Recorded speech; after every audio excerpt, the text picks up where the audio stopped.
ini sebelum kita masuk ke relasi, ini nama tabelnya saya kasih saya tentukan secara eksplisit ya. Jadi di sini nama tabel peserta gitu ya.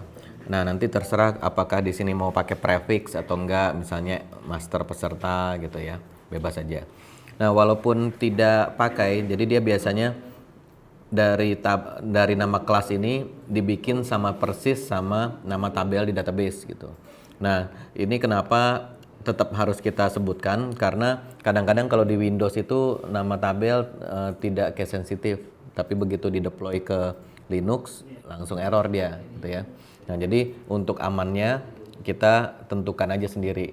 Jadi supaya lebih pasti gitu ya, lebih pasti. Nah, selanjutnya relasi ya. Kita yang gampang dulu. Di sini ada institusi. Kemudian satu peserta itu dia menjadi membernya institusi tertentu kan ya. Nah, jadi di sini kita langsung aja. Nah, gini ya, kita deklarasikan. Kemudian karena dia ada relasi, jadi di sini kita berikan many to one. Many to one gini. Nah, many to one ya. Nah, sekarang coba kita lihat dulu hasilnya. Coba kita pastikan di POM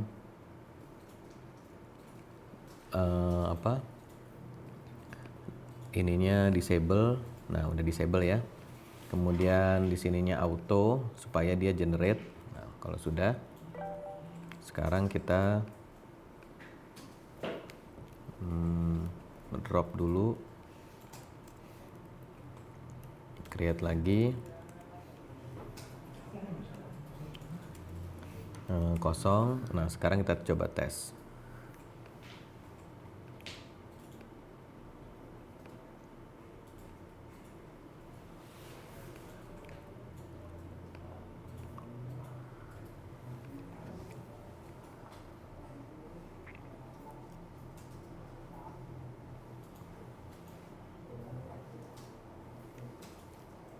Nah, dia udah bikin tabelnya ya. Tadi kan tabel yang berubah kan tabel peserta ya. Nah, di sini kita lihat dia sudah membuatkan foreign key. Di sini ada foreign key constraint. Nama fieldnya nama tabel tujuan underscore ID. Gitu ya. Nah, kalau misalnya kita mau override, kalau saya biasanya lebih suka ID-nya di depan supaya gampang kelihatan mana field yang foreign key, mana yang enggak gitu ya. Jadi di sini bisa kita override. Kalau di sini kan pakai kolom ya. Kalau untuk ganti nama kolomnya. Nah, tapi kalau di sini kita pakainya join kolom. Nih. Nama kolomnya apa ini? ID institusi. Kemudian harus ada gitu ya. Atau kalau perorangan boleh, berarti kan dia boleh nol ya. Boleh nol, institusinya boleh tidak ada gitu. Nah, jadi seperti ini.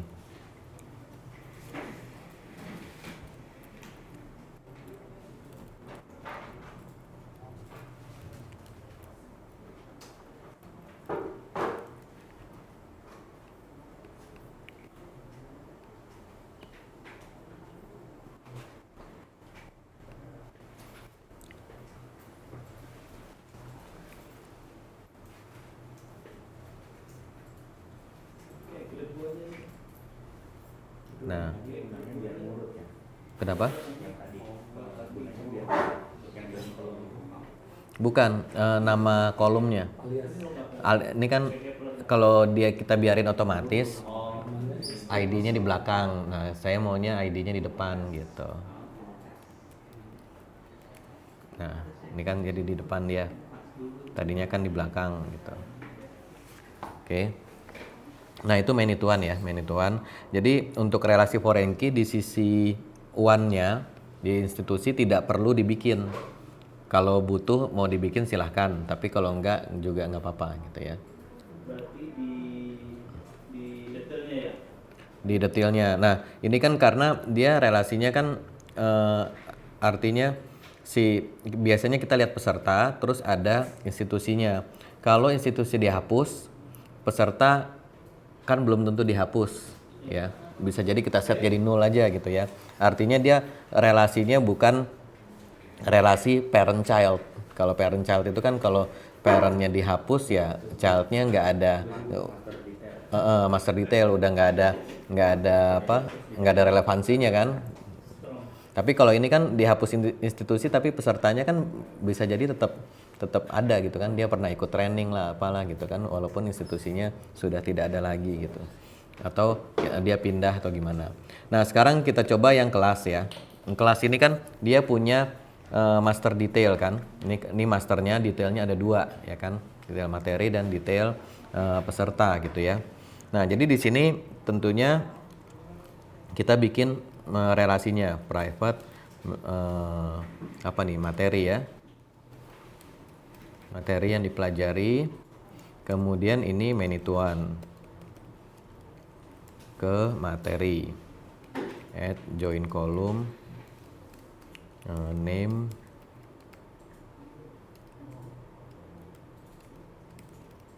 nah gini ya, nggak boleh nol ya. Oke. Kemudian dia juga punya relasi ke si headernya kan kelas ya. Nah gini, ID kelas. Oke.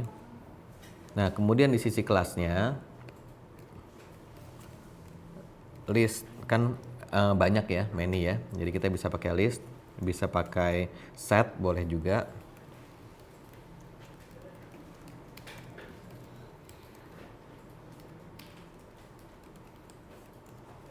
Kita inisialisasi aja.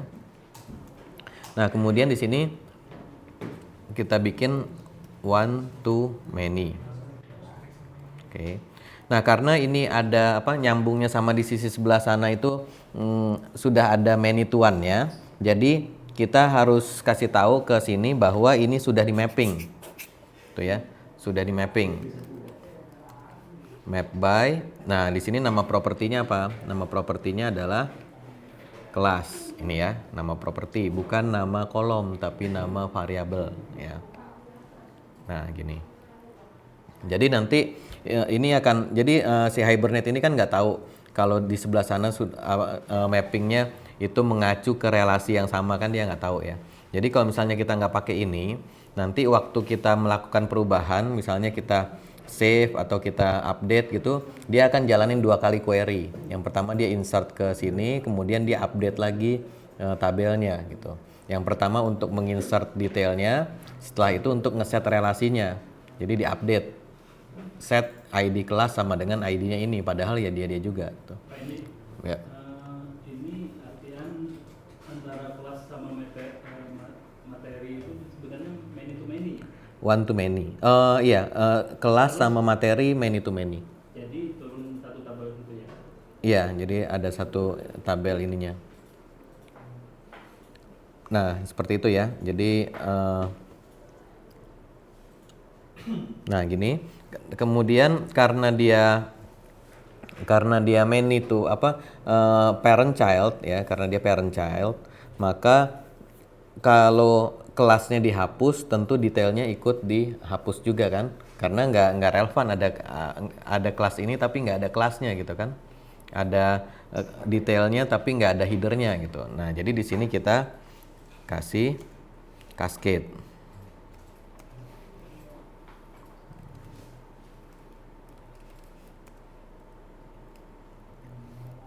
all. Kemudian ada satu opsi lagi, orphan removal. Apa itu? Jadi misalnya ini kan dia punya relasi kan. Kalau ininya di remove dari listnya, kan namanya list kan bisa kita add sesuatu, bisa kita remove ya. Nah begitu di remove itu di database-nya juga dihapus sama dia. Karena kalau di remove kan berarti ini ada objek tapi tidak menjadi membernya siapa-siapa gitu ya, orphan. Header ya? Enggak, remove detailnya. Remove detail dari headernya gitu ya. Remove. Jadi kalau di Java kan gini. Ini kita jadi misalnya kelas K sama dengan kita misalnya bikin kelas baru kan gini ya. Nah, kemudian kan kita tambahin nih apa tadi Oh, ini bukan list materi, sorry. Kelas detail materi.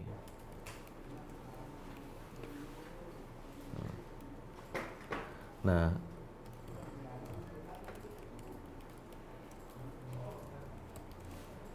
nah gini lah ya. Nah, kemudian kan kita tambahin nih, kalau codingnya get daftar materi add KDM1 gini ya. Nah, kemudian di bawah-bawah nanti atau di screen lain kan mungkin aja kita remove kan ya. Nah, ini kan kita remove nih. Ini kan yang tadinya add remove ya. Nah, begitu di sini kita save, nanti kan ada apa? Service-nya. Save kan gini ya. Nah, ini kan dia insert ke database ya. Insert ke tabel kelas dan kelas detail. Nah, di sini kita save nih. Ya. Si K-nya sendiri kan mungkin di atas ini juga kan kita tanggal bisa kita ganti ya. Nah, begitu di save, ini kan update table nih. Ya kan? Nah, ini kan update table kelas kan. Nah, tapi ini di remove nih. Berarti kalau kita bilang open removal, begitu dia di remove dari sini, maka dia akan execute delete from tabel kelas detail. Tapi kalau nggak orphan removal, nanti dia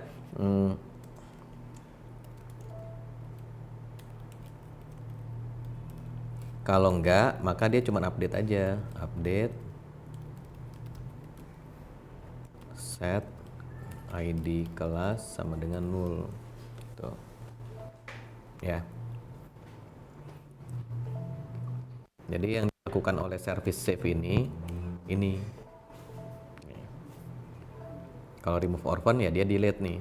Walaupun di sini kita nggak ada nih service delete KDM1 nggak ada gitu kan. Tapi dia sudah otomatis. Jadi ini nggak usah gitu ya. Nah, jadi itu artinya orphan removal gitu. Cascade, kalau cascade ya kalau ininya dihapus, ininya ikut dihapus. Tapi kalau orphan removal gimana kalau dianya di remove dari array-nya, dari list-nya gitu. Nah, seperti itu ya. Nah, untuk yang satu lagi, yang peserta, kita bisa tidak perlu bikin ini. Misalnya ini many to many gitu ya, many to many aja langsung gitu kan. Nah, ini bisa juga mana ya, entity. Ini kita hapus nih, kelas detail peserta, oke. Delete. Nah, jadi di sini langsung aja many to many. Private list peserta daftar peserta.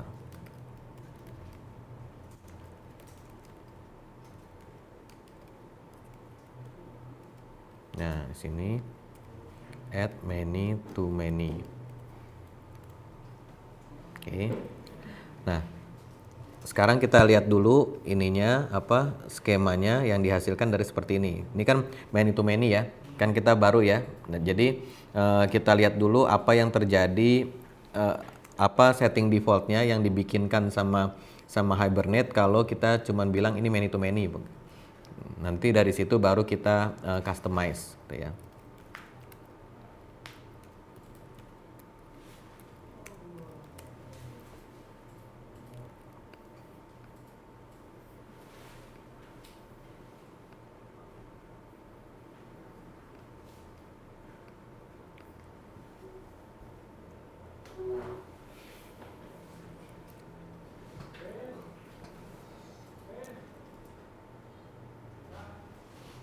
Oke.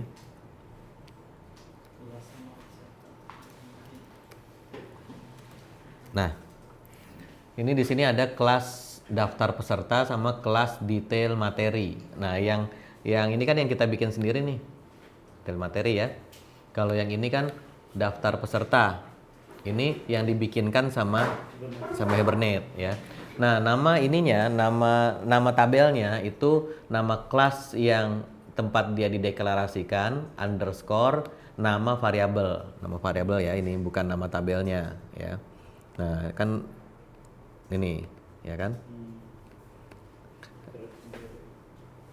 Nah, kalau kita mau customize, kita pakai annotation add join table. Nih, join table, dia punya beberapa properti ya. Coba kita bikin. Yang pertama adalah name dulu lah, name, nama tabelnya. Nama tabelnya misalnya kita mau peserta kelas ya, atau apa nih? Ya, peserta dalam kelas ya, boleh. Nah, kemudian kita mau nama kolomnya juga. Nah, coba kita lihat dulu nama kolomnya dia bikin apa. Kelas daftar peserta. Nih, kelas underscore ID, daftar peserta underscore ID ya. Kan kita maunya ID kelas sama ID peserta, kan gitu ya. Nah, berarti di sini kita pilih join kolom ya, sama dengan add join kolom. Nah, namanya tadi adalah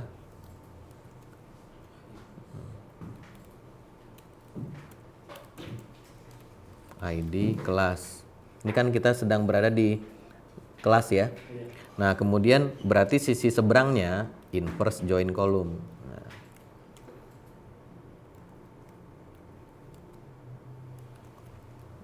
berarti sisi seberangnya name sama dengan ID peserta. Nah, gini. Oke, coba kita tes lagi.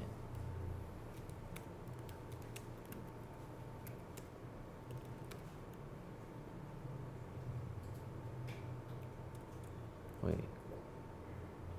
Hah? Oh, ininya lagi belum di stop, nggak bisa di drop.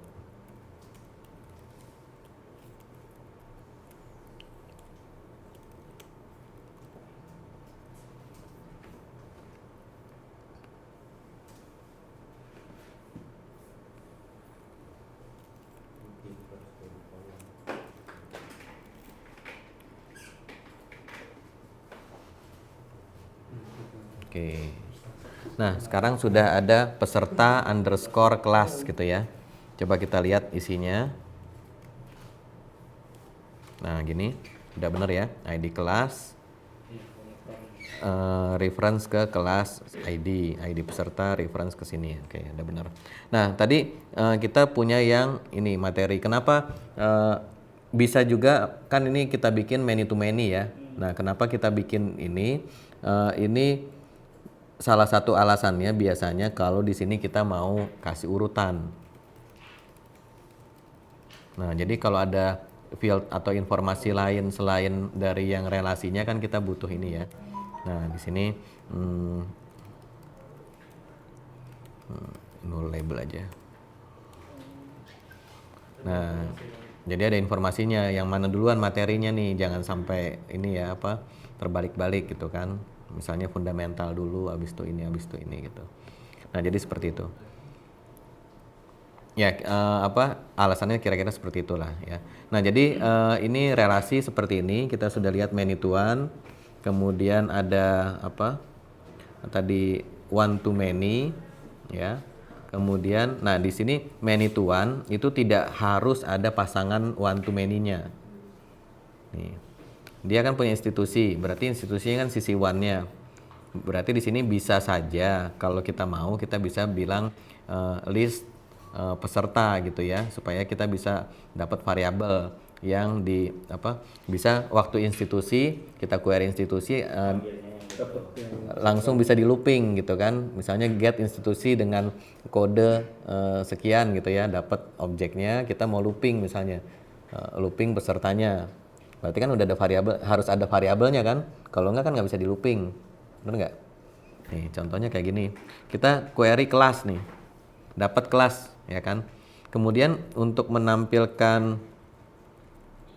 ini kan kita butuh variabelnya kan? Ini kan ada variabelnya nih, daftar peserta kan? Nah, kan kita tinggal looping untuk menampilkan ini kan? Benar nggak? Nah, kita perlu nggak ada tampilan institusi di atasnya, kemudian di bawahnya ada pesertanya siapa aja gitu. Kalau tidak butuh seperti itu, nggak usah. Atau bisa juga dibalik, tampilkan peserta dari institusi tertentu. Kan kita bisa aja query-nya select from peserta where ID institusi sama dengan sekian, kan bisa ya. Jadi tidak harus ada di sini gitu. Berarti sesuai kebutuhan ya, kalau Sesuai kebutuhan aja. ditambahin ya. Soalnya mau kita tambahin di sini juga one to many, secara database tidak ada perbedaan skema. Tetap aja kan cuma ada foreign key di sisi peserta gitu. Kecuali kalau mau dipanggil yang seperti tadi itu ya. Iya, kecuali mau Contoh kebutuhan kalau misalnya dipanggil per kelas, misalnya kita mau daftar institusi gitu ya, PTA, jumlah peserta 3, jumlah ini 3 5 gitu kan. kayak group by Nah, di situ kan kita bisa langsung institusi get daftar peserta titik size kan gitu, ukuran dari array-nya gitu kan ya. Tampil di situ gitu. itu bisa kayak grup gitu ya Pak. Jadi misalnya ada institusi ada 1 2 1 2 3. Di peserta yang satu itu misalkan ada 5. Maksudnya kayak ini tadi yang apa? Institusi 1 itu bisa langsung 5. Ya, langsung 5 gitu. Kan Sebenarnya kan di Nih. sisi peserta kita bisa berubah gitu, bisa juga. bisa juga. Cuma maksudnya nanti kan bisa seperti ini nih. Misalnya kita kelas institusi X sama dengan cari institusi by ID misalnya ya. ID-nya ABC gitu kan. Nah, gini kan, dapat nih Kak kan. Nanti kita mau tampilin sistem out println misalnya jumlah peserta sama dengan, kan bisa langsung kan, X get daftar peserta size kan, gini kan bisa langsung kan secara coding Java-nya nih gitu. Ya walaupun bisa juga nanti ya, makanya seperti saya bilang ini nggak wajib ada kan, karena bisa juga nanti kita jumlah kan gini, integer jumlah sama dengan hitung peserta by institusi. Institusinya mana, cari by ID misalnya ABC. Nah, setelah dapat jumlah, ya udah ini kan tinggal di ini kan. Ini ganti jumlah. Bisa juga gitu, sama aja. Jadi dua cara yang berbeda untuk melakukan hal yang sama gitu. Nah, kalau udah punya daftar peserta kan, misalnya kita mau bikin tabel kayak tadi kan, tinggal kita looping gitu kan. Yang kasus tadi kelas sama peserta, kelas sama materi semua main itu Pak. Yang tadi kan saya bikin one to many yang detail materi, karena saya mau nambahin ini kan ada informasi lain. kalau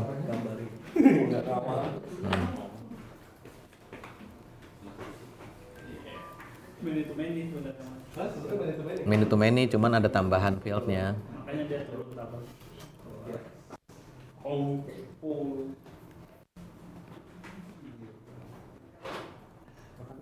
Di sini jadi tabel baru ya. Iya.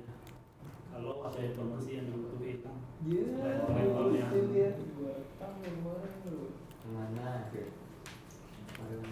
Kalau cuma many to many kan isi kolomnya itu kan cuma penghubung aja kan. Iya. Kalau ini kan kita mau ada yang lain urutan gitu kan, urutan atau apalah, tanggal mulai atau tanggal apa gitu. Misalnya materi ini mulainya tanggal berapa, mulai materi kedua mulainya kapan gitu. Berarti kan ada informasi tambahan gitu kan. Nah, kelas daftar materi Satu lagi materi peserta. Kalau ini kan di sini nggak dibutuhin, cuma kelas ID doang. Kelas ID sama peserta ID. iya, Kelas sama ID. kecuali kita mau tulis lagi misalnya tanggal daftar, misalnya kapan dia daftarnya, berarti kita bikin lagi one to many sama one to many gitu. Oh di sini. Di tengahnya ini gitu. Iya, di sini Atau tadi Mas Hendy mau nyontohin bahwa file konektornya itu di-create kalau misalkan many to many, create sendiri. Gitu. Kalau many to many kan kita nggak usah bikin kelas, tapi tabelnya ada gitu. Nih, ini tabelnya kan ini. Walaupun nggak ada kelasnya nih, gitu kan. Tapi kalau yang ini kan ada kelasnya. Kelasnya kan yang ini. Gitu. Ini yang many to many, tapi yang ini nih, yang materi. Jadi materi peserta ini. Nah, ini nggak begini. Jadi di sini ada tabelnya. Nih. Nah, detail. Ada ID kelas, ada ID materi, ada urutan ya misalnya, atau tanggal atau apalah gitu ya, terserah. Bisa nggak Pak? Kalau misalkan yang tadi kayak kasus yang tadi apa Pak? Orchatnya apa? Orphan segala macam. Nah kalau misalnya di sini kita hapus, di sini misalnya kita delete. Yang di sini yang ada berhubungan dengan materi itu ikut terdelete maksudnya Pak? Ini gitu ya? Bukan, kalau yang ini, yang orphan removalnya kan di sini. Oh, iya. Kalau kelasnya, kalau materinya dihapus kan bisa jadi misalnya dia masih member dari apa kelas ini kan bukan cuma satu materinya kan, bisa Iya. jadi ada banyak Iya, gitu. iya. Jadi harusnya jangan dihapus dong. Tapi kalau misalnya yang ini udah nggak ada kelasnya, kelas ini kan udah yang tabel ini kan sudah nggak ada relevansinya gitu, nggak ada artinya lagi gitu tanpa. Berarti semua yang ID kelas itu akan remove yang ada di detailnya sini ya? Iya, row-nya dihapus. Tapi kalau ini dihapus kan belum tentu Listnya habis. belum tentu row-nya dihapus, bisa jadi ini di set jadi 0 gitu kan. Karena misalnya ada nih urutan kesekian tapi materinya sudah dihapus gitu. Kalau kayak Tapi dari sisi tabel itu tetap ada. row-nya ada. Bisa jadi ada. Kayak tadi institusi contohnya kan juga gitu. Institusi, kalau institusinya dihapus, pesertanya kan belum tentu mau kita hapus juga kan. Tapi itu kan forensik Pak. Kan foreign key boleh 0 kan? Foreign key kan boleh 0. Jadi tergantung ininya apa bisnis rule-nya seperti apa gitu. Jadi nggak harus foreign key selalu cascade, nggak harus gitu. Jadi kalau kita lihat nanti aturan foreign key dia begitu dihapus bisa on delete set null, on delete cascade, on delete apa gitu kan.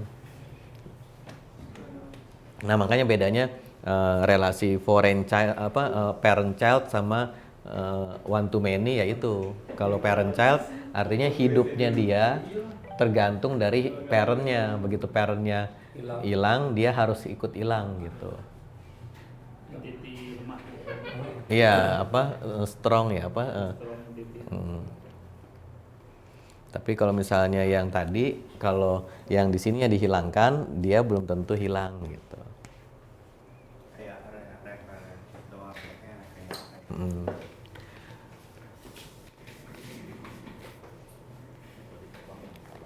Kalau di gambar skema itu ada yang buletannya hitam sama buletannya putih ya. Ininya segi belah ketupatnya ada yang hitam ada yang putih gitu. Tapi saya lupa mana yang mana pokoknya gitu. Nah, itu namanya yaitu ada yang bilang owning relationship, ada yang bilang parent child. Ada juga yang bilang tadi strong strong reference sama weak reference. Tapi ya intinya kalau misalnya headernya one-nya dihapus gimana nih si many-nya gitu. Ya. Oke, nah itu relasi ya simply seperti itu aja, many to one. Ada juga one to one bisa juga ya, one to one sama many to one kan tidak jauh berbeda lah gitu ya. Cuma bedanya dia nggak boleh ada ini lagi relasi ke tempat ke row asalnya tadi. Jadi dibatasi dibikin unique constraint atau apa gitu. Tapi di sini annotation-nya ada, one to one ada. Nah, ada nih one to one. Ya.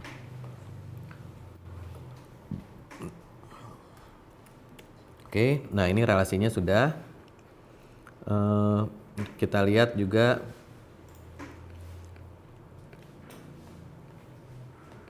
skemanya, kita cek dulu.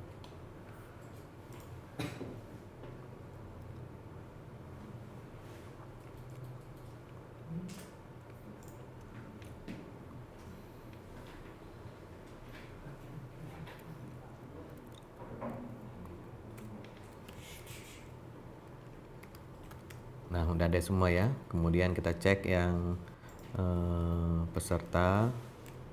Nah, ini udah ada ID institusi. Kemudian peserta kelas. Ini udah ada nih. Foreign key. Kemudian kelas detail materi ya. Kelas detail.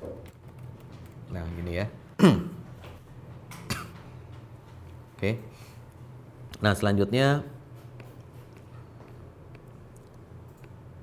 nah kenapa tidak auto terus ya? Zaman dulu kita pakainya juga auto terus. Jadi di sini auto terus, kita nggak usah pakai pakai flyway ini ya. Jadi kan sebetulnya di sini ada selain create bisa update Pak. Jadi update itu misalnya kita ada penambahan kolom nih misalnya. Apa ya? Alamat website private string npwp misalnya gini ya. Kan saya tambahin nih. Nah, ini nggak apa? Coba D institusi. Nah, ini kan dia ini ya. Alamat, kode, nama, telepon, website. Oke. Nah, sekarang saya jalanin lagi nih. Ya.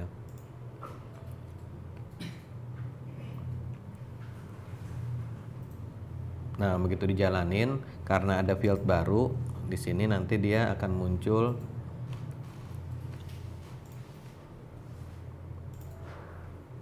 nih.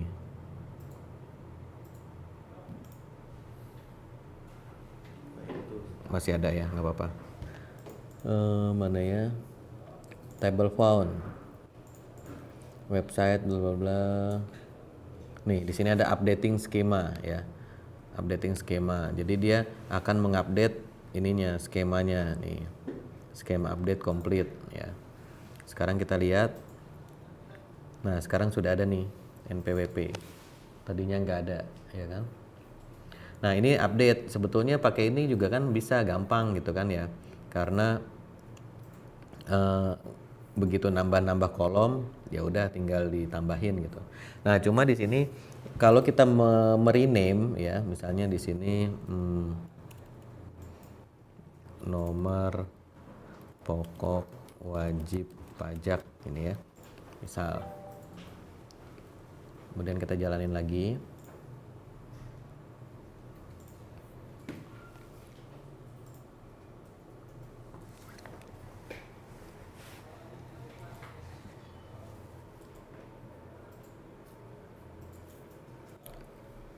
Nah, kita lihat lagi relasinya. Nah, di sini yang lama tetap ada nih, karena dia nggak berani menghapus, takutnya ada data penting gitu ya. Dan dia juga nggak paham kalau ini sebetulnya adalah ini gitu ya. Dia nggak paham. Nah, jadi akhirnya kalau pakai seperti ini nanti banyak sampahnya database-nya. Ada kolom-kolom yang udah nggak dipakai lagi, tapi tapi tetap ada gitu ya. Padahal ini harusnya kan kita alter table aja kan selesai kan, alter table, rename nama tabelnya kan selesai gitu ya.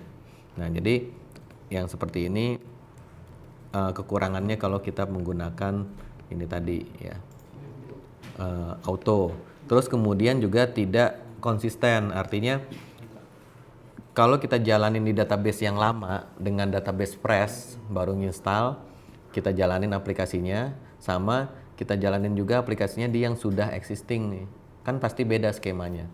Kalau di ini ya, coba kita. Nah, kalau misalnya ini kita jalanin di database kosong, kan field ini kan nggak ada, dia cuman punya ini aja kan. Tapi kalau misalnya di database yang sudah existing, ini ada nih. Tuh. Jadi hasilnya tidak seragam gitu. Beda sama kalau kita pakai migration script. Kita mau jalanin di database existing sama database yang fresh, harusnya sama hasilnya kan. Karena dia akan jalanin semua script migrasinya dari versi 1 sampai versi terakhir gitu. Artinya langkah yang membuat skemanya sebenarnya bisa kita lewat ya, bisa langsung migrasi. Nah, nantinya kan memang aslinya harusnya ini memang nggak pakai kan, ini kan di remove, kemudian yang jalan cuma yang flyway aja gitu. Ini kan cuma karena ini aja malas ngetik aja jadinya kok tinggal copy paste dari yang di generate gitu. Nah seperti itu. Kalau keuntungan flyway selain cepat itu Pak ini Sebenarnya bukan masalah cepat kalau flyway itu, tapi masalah itu database versioning.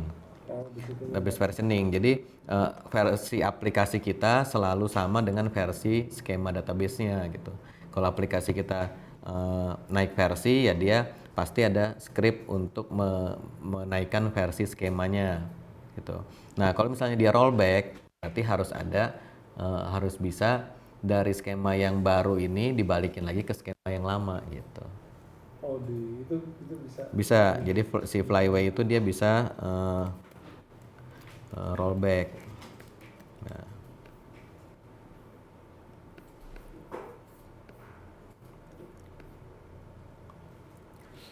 Justru itu ininya edit value-nya di situ, bukan masalah dia lebih cepat atau gimana gitu. Jadi kita pakai itu supaya itu tadi bisa database versioning. Makanya di tabel yang kita create itu versionnya langsung. Ya langsung naik kan, misalnya kita nambah tadi versi 2 gitu kan. Nah versi 2 itu bukannya dia langsung jalanin yang versi 2, tapi dia jalanin dulu nomor 1, nomor 2, nomor 3 dan seterusnya gitu. Jadi database itu memang waktu kita deploy aplikasinya walaupun fresh tetap dia jalan tuh. Add, create table, alter table. Jika kita rubah nih Pak, terus kita flyway, apakah dia akan tetap jadi 100 terus? Ya 1-0 terus. Ini kan kita bikin sendiri kan. Iya, maksudnya kalau kita berubah, harusnya di situ kita tambahin versi. Harusnya kalau udah production harusnya ini nggak boleh diedit. Misalnya udah rilis nih, nggak boleh diedit lagi. Makanya dia ada checksumnya tadi itu kan, supaya kalau diedit dia error gitu. Jadi harusnya udah di deploy versi 1 ya jangan diedit. Kalau kita mau naik versi ya bikin 111 gitu.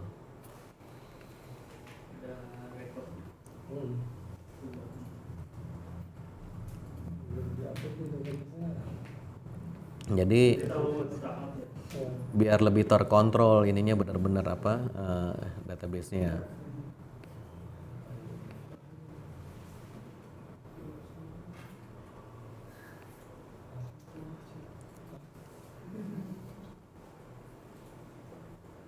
Oke ya. ini harus bisa bikin script. VBA.